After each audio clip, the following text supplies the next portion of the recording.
The new Asus Zenbook 14 OLED has solid battery life and a gorgeous OLED screen.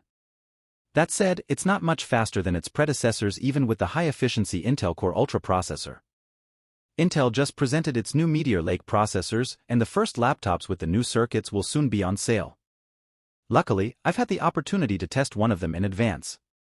The Asus Zenbook 14 OLED, with its stunning display and solid graphics performance, has been refreshed both inside and out.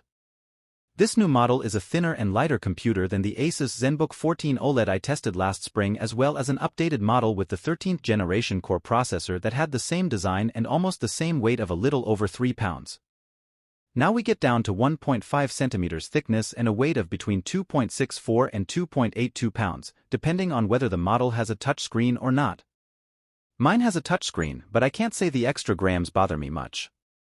For a 14-incher, this is really nice. The Asus Zenbook 14 OLED features a solid, quality build. It's almost entirely made of matte aluminum, except for the glass screen surface and plastic keyboard keys. The deliciously deep blue-green tones of the surfaces give the computer a professional and luxurious look. With the right rounding of the edges on the underside, the computer is comfortable to hold and carry around, despite a more angular grip on the screen lid. The keyboard is top-notch with just the right amount of travel and response from the large keys. My only complaint is that the arrow keys are a bit cramped, but that's almost always the case on small laptops without a numeric keypad.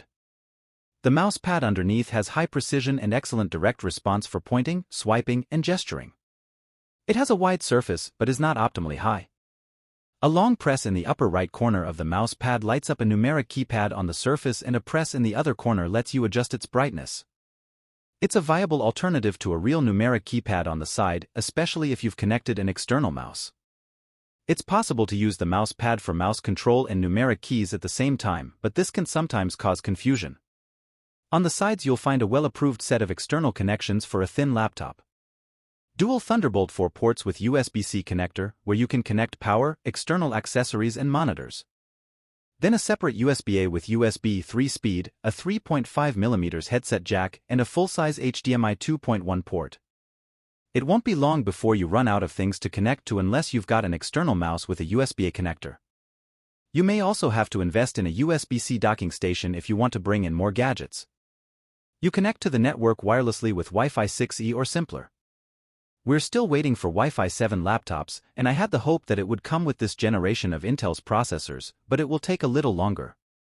In any case, it's undoubtedly fast enough against the Wi-Fi 6 router I have available for testing. Asus has a wider range of OLED laptops than any other manufacturer right now, and the OLED screen here is nothing to sneeze at. The 2880 by 1800 resolution makes it razor-sharp and feel pixel-free at arm's length.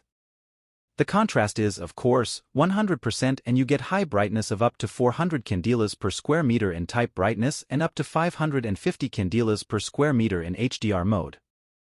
The screen is certified for VESA Display HDR 600 True Black, and with the right image source or HDR-compatible games in the right mode, it can be an intense experience. With 100% coverage of the DCI P3 color scale, you get intense and saturated colors.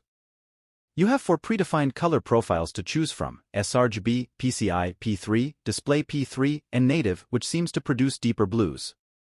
It's not a real professional monitor with extra careful factory calibration of color correctness, but you can always do it manually if you want to.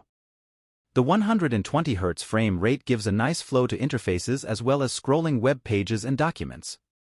A response time of as little as 0.2 milliseconds provides good conditions for fast gaming if the graphics circuitry can keep up. Please subscribe to my channel for more videos.